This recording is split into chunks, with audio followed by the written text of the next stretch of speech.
Bismillahirrahmanirrahim.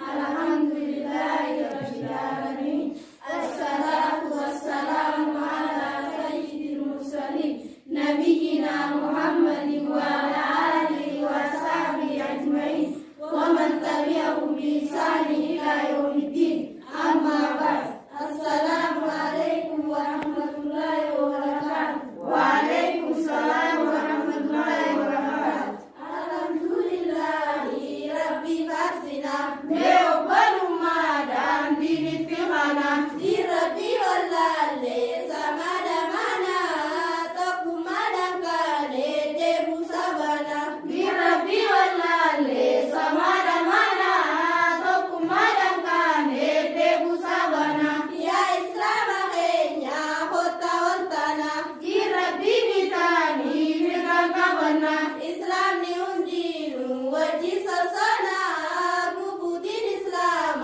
kamne bukisna Islam ni undinu wajib sasana bukudin Islam kamne bukisna Islam ni undinu wajib sasana